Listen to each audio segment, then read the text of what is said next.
During the 2000s, statement tees were having a moment. Beloved by angsty tweens and edgy college students alike, statement tees were the perfect way to tell the world how you felt without actually having to talk to anyone, because that's scary. David and Goliath, a shirt company known for their cheeky and controversial slogan tees, were on top of the world during this time, until they came out with a shirt that would be the subject of a nationwide campaign, widespread controversy, and a very public debate about boy bashing. This led to a whole domino effect thing, and somehow the story ends with Ashton Kutcher making an animated web series for teens that was marketed as South Park for girls. How did we get here, and why? Today let's take a look at the boys are stupid, throw rocks at them controversy of the 2000s and how that led to the creation of the blah girls. Before we dive into things, I just want to give a huge thank you to Rocket Money for sponsoring this video. There are so many subscription services these days that it's hard to keep up, and it's so easy to forget to cancel them and keep getting charged, but that's where Rocket Money comes in. Rocket Money is the personal finance app that helps you cancel subscriptions, lower bills, and manage your money better. I love using Rocket Money to cancel unwanted subscriptions. Rocket Money safely and securely identifies recurring charges and cancels unwanted subscriptions for you. You can even cancel from within the app with just a couple of taps with no need to worry about awkward customer service calls, which is amazing. Rocket Money can also help you lower your bills. Simply by uploading a photo of your bill and tapping a few buttons, Rocket Money will negotiate your bills for you, from internet service to cable and phone bills. To save more and spend less, join the over 5 million members using Rocket Money today. Go to rocketmoney.com/izzies or click the link in the description to get started for free. That's rocketmoney.com/izzies or click the link in the description to get started for free.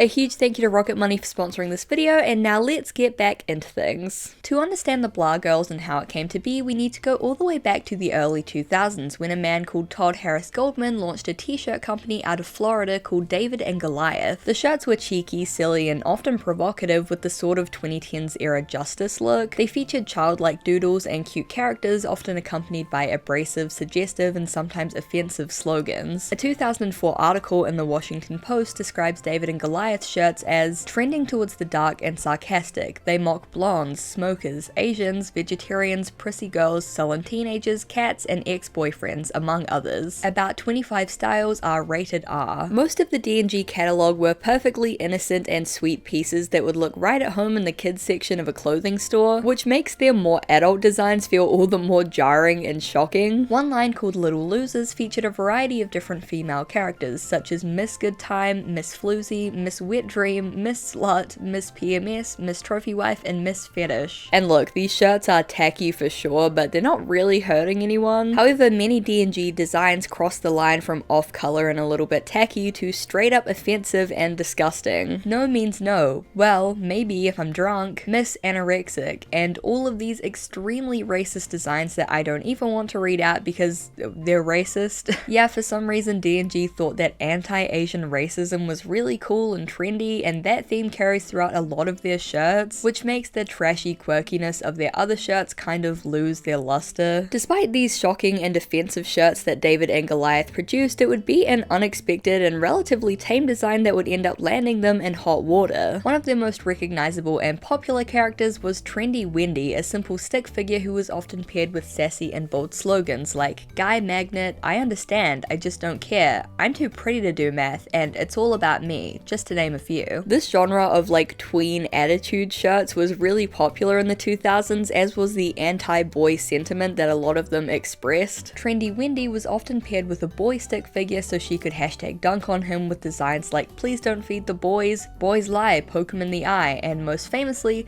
"Boys are stupid, throw rocks at them." The slogan was accompanied by an image of a crudely drawn boy running away from a barrage of rocks. This was one of D&G's more popular designs, and it was sold widely throughout retail stores in America. That was until Glenn Sachs came along. Glenn Sachs is a columnist and talk show host who was active in the early to late 2000s in several widespread online campaigns. His body of work is politically confusing. On one hand, Sachs has written a lot of important articles, for example this 2001 piece condemning racism in the wake of 9/11, or this 2008 article advocating for better custody rights for gay and lesbian couples, or this more recent article emphasizing the importance of teaching about racism and its role in American history in schools. However, he was also an outspoken men's rights activist during the 2000s and early 2010s. In one article, he suggests that women have too much power when it comes to what they do with their pregnancies, blaming them for both roping innocent men into 18 years of child support payments and stealing the opportunity of fatherhood away from men who just want to keep their children. A seemingly impossible situation for the woman, who is judged in both scenarios as an evil man-hating baby killer / child support seeker. In several articles, he claims that women's studies courses have become a vehicle for man-hating feminists to spin lies about men, writing on the topic, quote, "Men's silence has been partly responsible for allowing the discussion of gender issues to become a one-way diatribe which has raged unchecked by opposing views or reality. Part of the reason why men have not resisted is that many men genuinely want to help the women they've been told they oppress.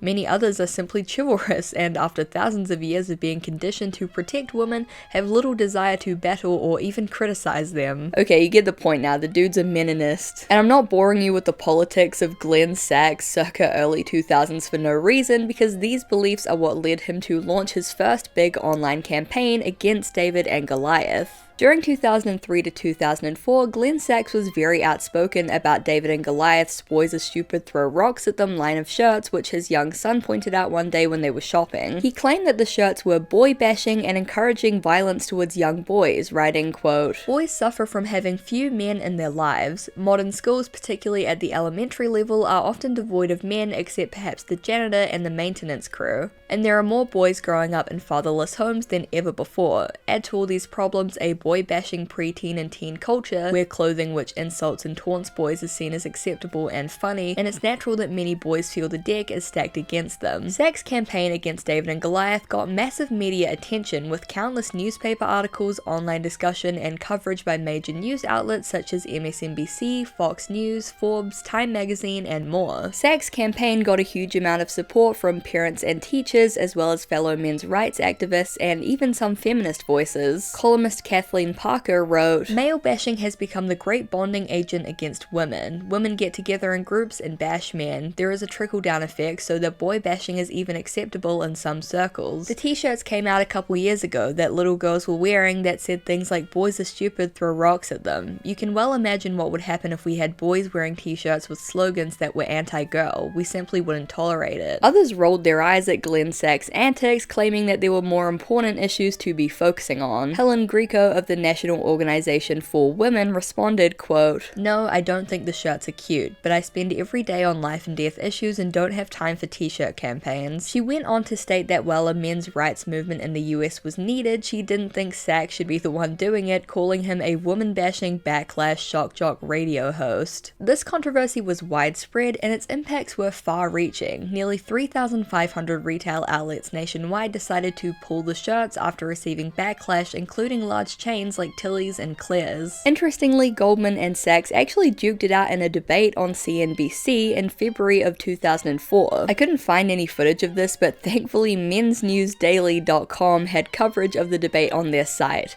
Thank you, mensnewsdaily.com, very cool. There was no love lost between a crusading radio talk show host and the businessman who was the target of the boycott he organized, as the two debated on CNBC's Bullseye yesterday. Goldman says the publicity for his products is unprecedented and has helped sales. CNBC host Dylan Ratigan clearly sided with the Florida businessman, whose company, David and Goliath, has seen its best-selling products knocked out over 90% of their retail outlets in less than 2 months. Ratigan opened the show by displaying pictures of "boys are stupid, throw rocks at them" shirts, and asked Sachs, "What's the issue? They're having a good time here." Sachs countered Ratigan, noting, "Yes, it's humor, but it's adult humor being played out on little boys. 12-year-old boys don't get the humor, but they feel the insult." Sachs, a former high school teacher, tied his campaign to what he called the boy crisis in education, noting, "Our boys have fallen way behind in school, all levels K-12. To go to school and see shirts that say 'boys are stupid' rubs salt in the wound." Unsurprisingly, Todd Goldman continued to rub salt in the wound, continuing to print the slogan on products with vigor and enthusiasm. In 2005, he even released a book called Boys Are Stupid, Throw Rocks at Them. The book is a sort of girl's guide to boys with cartoonish illustrations and a quote, soft puffy cover, so if you do keep a boyfriend around the house, he won't hurt himself too much when he tries to figure out what it is by putting it in his mouth. An excerpt from the book, which should give you an idea of the general gist of it, reads, "Girls, here it is. Everything you need to know about boys. Number 1, boys come from the stupid factory. 2, boys are pretty much smelly and useless. 3, it is possible to have fun with boys. However, 4, if you decide to keep a boyfriend, he will need to be housebroken." It was basically a giant middle finger to Glenn Sachs and the other activists that campaigned against these designs. What many of these activists failed to realize, and what many people seem to leave out of the David and Goliath discussion, is that they weren't just targeting boys. As we've discussed, the D&G catalogue was filled with sexist stereotypes, blatant racism, and misogynistic jokes, none of which was ever brought up or discussed in the public eye. Over 10 years after the first book, Todd Goldman released another called Girls Are Weirdos, But They Smell Pretty, which is a satirical book about girls written from the perspective of a clueless boy. The description reads, "Narrated by a boy who's sort of a moron, it questions all the things that are completely alien to boys, but with a surprisingly sweet insight and a great good spirit. Waxing versus shaving, the color pink, shoe obsessions, the everyday dilemma, does this dress make me look fat? The appeal of tiny little dogs, fake boobs, the mysteries of PMS." The Boys Are Stupid controversy is still brought up in discourse today. In 2023, Vice released an article titled "The Commodification of Hating Men," which ties in the Boys Are Stupid merch controversy with today's merch, with many popular online and retail brands selling merchandise with slogans like "Dump him" and "Men are trash." Writer Amy Francombe correctly observes, "Boys Are Stupid, Throw Rocks at Them" was nothing more than a lucrative IP for a male-owned company. Despite his scandals, Goldman's art style and Boys Are Stupid motto prevailed, and he rode that success right into an animated show with Ashton Kutcher. Yeah, but you didn't see that one coming.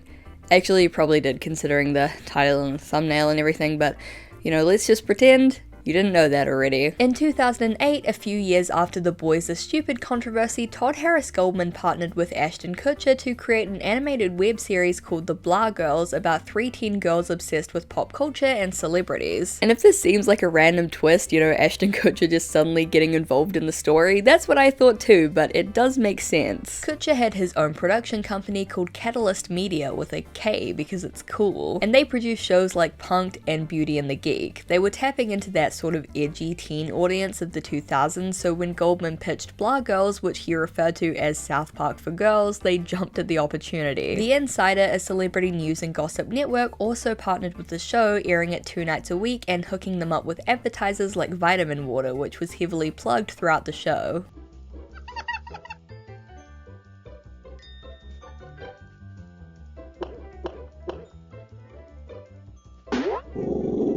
The show was hilariously pitched as South Park for girls but with a Hollywood twist, and the similarities between the two shows are pretty transparent, from the sort of paper cutout art style to the jokes and cutaways to the commentary on current events to the hashtag edgy sense of humor. Clearly, one was more popular. The episodes are each only a few minutes long and revolve around topics like Botox, couture fashion, diet pills, celebrity bodies and diet culture, and momages. The 3 main characters, Brittany, Crystal, and Tiffany, are depicted as vapid and celebrity-obsessed teens, spending most of the episodes making outdated pop culture references and gossiping about celebrities. Like David and Goliath before it, Blah Girls is filled with stereotypes. For example, Stuart, a recurring character who even got his own spin-off show, is depicted as a very stereotypically gay character. There's an episode where the Blah Girls go to Mexico and it's depicted like this.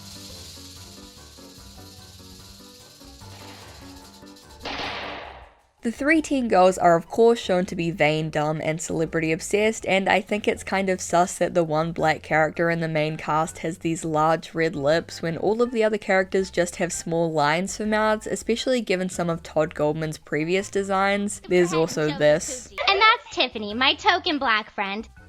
including episodes of the spin-off Stuart's Hot Minute and Trailer Talk, a segment where the Blah Girls discuss movie trailers. There are over 60 episodes. The actual voices of the girls are not credited, with Kutcher telling THR that they'll come forward when they need to come forward, whatever that means. To this day, it's still unknown who voiced the Blah Girls, and honestly I can't think of any reason that a voice actor wouldn't want to attach their name to a project unless they just didn't want to be associated with it. If any voice actors who were active in the 2000s want to finally break their silence on what it was like working on the Blah Girls, you know, the comment section is down below. Despite their repeated attempts to ingratiate themselves into the cool, hip teen crowd with their celebrity references, the Blah Girls had very little impact on pop culture. During their peak, they presented an award for the Streamies and featured on an episode of the Rachel Zoe Project, where Zoe designed dresses for an episode and interacted with the characters using a green screen. But also, like, how relevant is Rachel Zoe really? Aside from these features and their short time airing on CBS, their popularity was pretty limited. Today, full episodes of the Blah Girls remain up on both the official Blah Girls YouTube account as well as the Catalyst Media account, both of which get very low amounts of views. Aside from the occasional YouTube comment on one of the old videos and one or two Instagram accounts that upload archived videos of the Blah Girls, discussion online is relatively limited. Interestingly, 2 months ago, a deep dive on the Blah Girls was posted to the r/popculturechat subreddit. Though the post itself is deleted, the title reads, "A deep dive into Blah Girls, Ashton Kutcher's short-lived cartoon satire about Hollywood that would definitely get him cancelled today." The post only has 2 likes and 6 comments, a reflection of how little interest or coverage of the show there is online, despite both its nostalgic appeal and its juicy controversies. My researcher Hannah wrote this into the research document, and I really agree with it. It's really surprising that the show is untouched on TikTok, since the gossipy, like Valley Girl voices parroting satirical pop culture quips seem like viral TikTok sounds waiting to happen, but still, the show remains in obscurity. While it's true that if the show came out today it would probably raise a few eyebrows, Ashton Kutcher has done a pretty good job of getting himself cancelled without the help of the Blah Girls. During the NFT boom, one of the internet's dumber fads, he and his wife Mila Kunis produced Stoner Cats, an NFT-funded animated web series. It featured a star-studded cast with Ashton Kutcher, Chris Rock, Jane Fonda, Michael Bublé, Mila Kunis, and Seth MacFarlane. The show's website explains its ties to NFT collectibles, quote, "6 episodes of Stoner Cats were produced, accessible to only those holding the NFT digital collectibles. Stoner Cats NFTs gave holders access to the content creators of the show, making it one of the first projects to use NFTs to create a community of holders who get to see behind the curtains as an animated series is made, and interact directly with top-level Hollywood talent. Just like its digital collectible NFTs, we believe the Stoner Cats content should live on the blockchain and be accessible for many generations to come." The project prided itself on this idea of using NFTs as tickets to access the animated content, which was actually illegal and got them in a lot of hot water. NFTs in legal trouble, you know, who could have seen that coming? The show was fined $1 million by the Security and Exchange Commission for conducting an unregistered offering of crypto asset securities and misleading its investors. According to Entertainment Weekly, quote, "Stoner Cats sold more than 10,000 NFTs for a profit of $8 million in order to finance the series. By doing so, the SEC said that the series creators, Stoner Cats 2 LLC, violated the Securities Act of 1933 by offering and selling these crypto asset securities to the public in an unregistered offering that was not exempt from registration, per a press release." In addition to his use of NFTs, Kutcher has also been a vocal supporter of AI in filmmaking and art, and was recently involved in a public scandal where letters of support for Danny Masterson that he and Mila Kunis wrote were leaked to the public. The two made a YouTuber apology in a widely circulated and mocked video, and despite how damning these revelations are, Kutcher has continued to get leading roles in films. Todd Harris Goldman, on the other hand, has more or less carried on like he always has. As trends changed over the years, David and Goliath lost that biting 2000s attitude and started catering to a more millennial hipster audience, as evidenced by the extremely lame selection of shirts they started offering. Nugs, not drugs. It's too peoply outside today. Exercise? I thought you said extra fries. Avocado. This is me without my coffee. Pizza is my my yoga and deal with it, with a picture of a pickle doing a dab. How the mighty have fallen. Todd Goldman ended up shutting down David and Goliath and rebranding to Toddville, where he has over 1,000 shirt designs available. Most of them fall under that aforementioned lame millennial category, but he still sells some older trendy Wendy designs, including Boys Are Stupid, Throw Rocks at Them. While it seems that some of the more overtly offensive designs have been dropped, he still continues with certain stereotypes, showing that he's learned very little from the backlash that he's received over the years. There's also a bunch of shirts which are generally just really trashy and bad taste, which is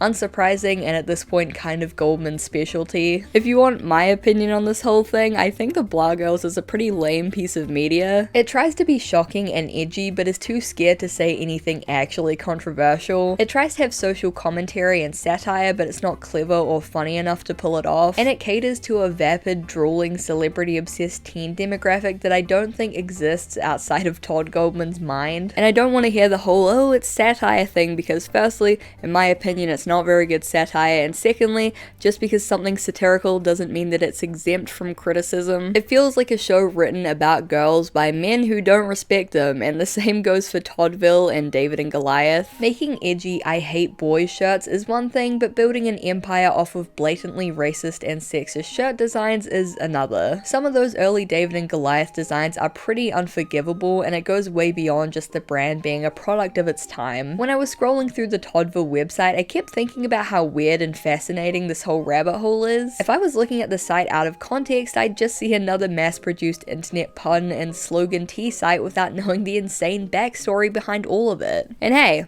now you know too. Thank you guys so much for watching. I really appreciate it. I really hope that you enjoyed this video topic.